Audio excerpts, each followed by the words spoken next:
Hey Elliot, it's good to see you again. Good to see you too.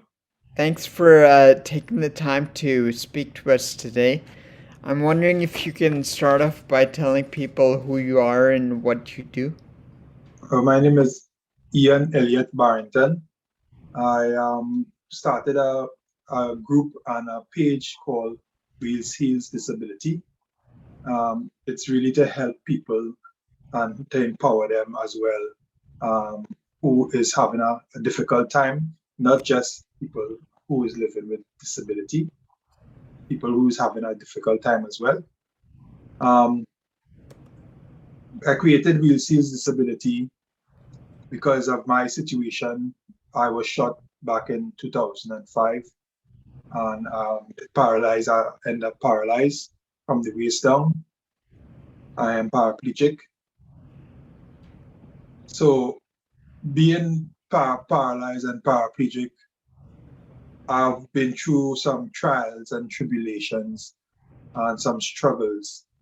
And I understand that there are a lot of people like myself who is going through situations similar and they don't know how to cope.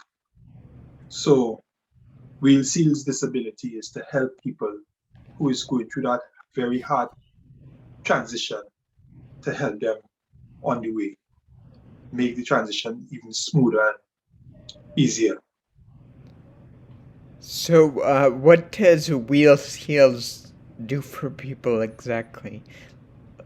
Well, what we does is say someone will call or get in touch stating that they probably might have been in an accident and they are paralyzed. They can't understand what to do. They don't know what to do, how to cope with their paralysis, how to deal with it daily. They don't know how to transfer from their bed onto the chair. They don't know how to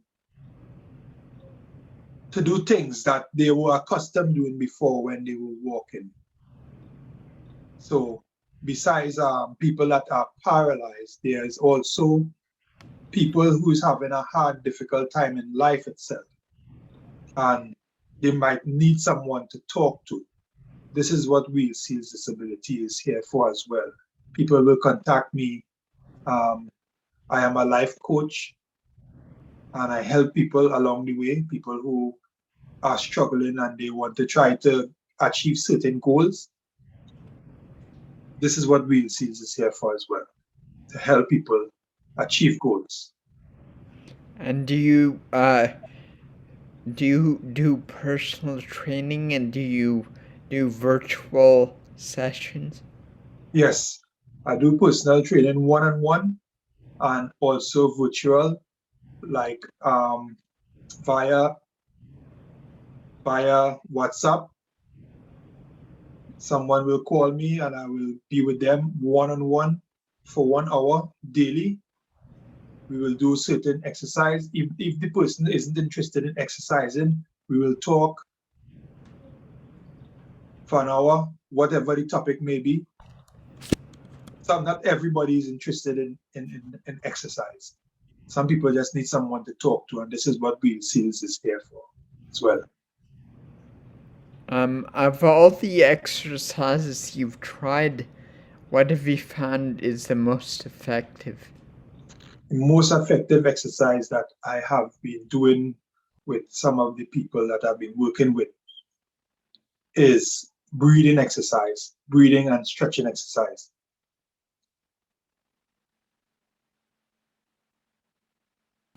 Sorry, I muted myself. Um, what advice would you give to someone who is newly paraplegic and um, they may be struggling or um, in a place where they don't feel they can do anything? My advice to anyone that is newly paralyzed or not just not just about people who is paraplegic or paralyzed or disabled, anyone who is having a hard, difficult time in life itself, and they feel as if they are on the edge and they can't cope, my advice is to take life one step at a time. Don't try to get things finished immediately. Daily, make a plan, and we will go forward one step at a time. Don't just throw in the sponge. Don't give up. Don't give up. Regardless of your situation, regardless of how hard you think it is, somebody else has it harder. Don't give up on your situation. That's my advice. Don't ever give up. And where can people find you if they have questions? Yeah, they could go onto my website on WheelsHeals Disability, WheelsHeals Coaching. Also, they could go onto my page, WheelsHeals Disability, and my group as well, WheelsHeals Disability. And well, I'm going to actually open up the floor for questions, see if anyone else has any questions to ask. Yeah. So go ahead and raise your hands if you want to ask Ellie the question. Anyone? Oh, Courtney? Sure. Yeah, go Yeah. ahead. So, after you got shot, how long did it take for you to get out of that? That's a very traumatic experience. So how did you overcome that? It took me 2 years, almost 3 years to overcome that. And it took me that period of time because of my own stubbornness and my own ignorance, and feeling sorry for myself at the point in time when I felt sorry for myself. I didn't want to get out of bed. I didn't want to leave the room. I didn't want to leave my house. I didn't want people to see me. I felt shame of myself. So it took me longer than it's supposed to. Now I realize from that day when the doctor said to me that I was paralyzed, I should have tried to build myself up instead of building myself down, putting myself down. So this is the reason it took me that long. But there are people that I've worked with who was paralyzed, or they have had some sort of illness, and they have contacted me 6 months after, and they're not going through what they were going through what I was going through in the beginning in my situation. But because I know of what I've been through, I'm able to guide them not to go down that path. You know what I'm saying? So, Yeah. So for me, it was a little longer, but for some, it could be shorter. Mm-hmm. Thanks, Elliot. All right. Does anyone else have any questions? Just raise your hand and I'll ask you to unmute.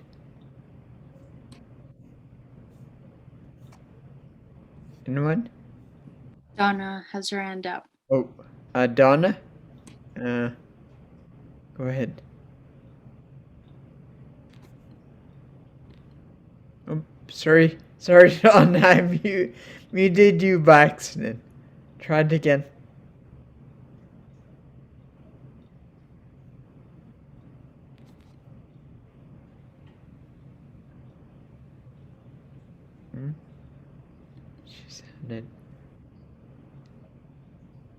She's on mute. Yeah, I know, I asked her to, and oh, there we go. Elliot, what would you say was your biggest, your strongest point in overcoming your disability? My strongest point in overcoming my disability was when it was when I was left alone in a room, and I was laying in bed, and in the middle of the night, sometimes probably it was 2 o'clock in the morning. I'm not sure what time it was, but it was very late. And I was laying in bed, and there was ants, a lot of ants underneath me in my sores, because I had pressure sores. I was in bed all alone by myself in a house, and Oh, great. there were thousands of ants underneath me, thousands. And I didn't know, because I have no feelings there. I was in a sleep, and I just woke up and touched myself, and I felt something like sand. It's still there. Yep. I felt something like sand, and when I put the lights on, I used my phone to put that light on.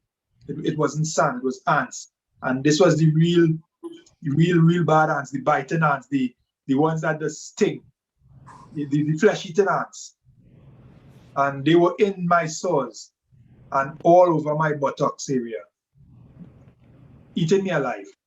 And after that, I had to drag myself out of bed. There was no one there to help me, no one to do anything for me. And I had no idea how to transfer. I had no idea how to do anything.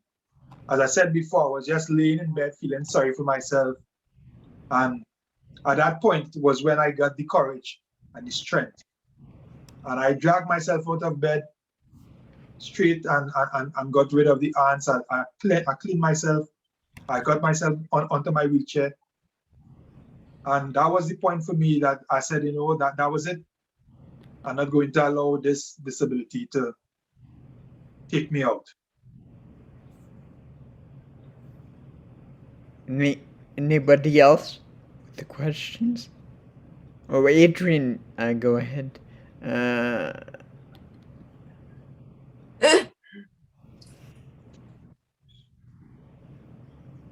So, Elliot, would you say that was like your lowest point as well as your highest point? The story of the ants. That was one of my lowest, but that was the worst ever with the ants. That was the worst ever point that I ever had. Another incident happened to me where I had to ask someone to give me something, asking someone to reach me something that is right there. It's right there. It's easy for me to stretch and get it. I could even push myself and get it. But at that point, I was totally thinking that this is me on the bed. Can't do anything. Could you get that for me? And the people that I keep asking for to get that for me, reach that for me, hand me that, could you get me that? They started to act differently towards me. They started to act as if I was a nuisance. I was a burden. I was a problem. And feeling, I felt it. That feeling is not a nice feeling. I felt small and I felt insignificant.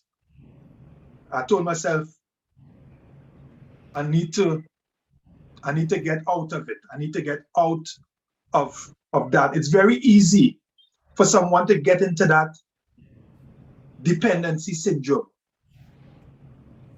When someone is in a situation such as myself, or not necessarily paraplegic or paralyzed, sickness or anything, it's easy to become dependent. And sometimes, even if someone is there for you and they say, it's okay, it's all right, I'll get it for you. Sometimes people are just polite, but they really want to tell you, go get it yourself. You know?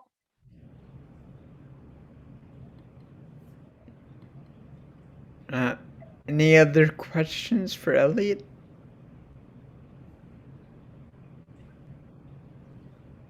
No? Okay. Thanks, Elliot, for taking the time to speak with us. Yeah, you're welcome. Yep, have a good... Elliot. Oh, Oh, sorry, there's there's Susan. one more question and then we'll let Elliot go. Gwen, go ahead.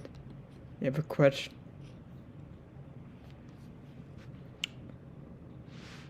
Yes, he was talking about feeling like a burden. Yeah, When I could help other people, I felt blessed to yeah. be able to help them. So maybe you can let other people feel like a blessing when they help you.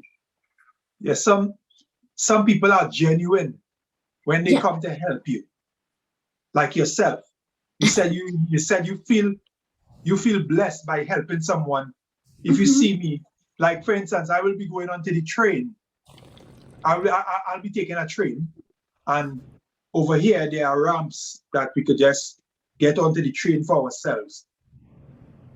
But sometimes someone will come from behind me and they will push my chair. Oh, And I will turn around and tell them, no, don't, because I don't want to get back into that, sit back down and have someone just pushing me all over the place.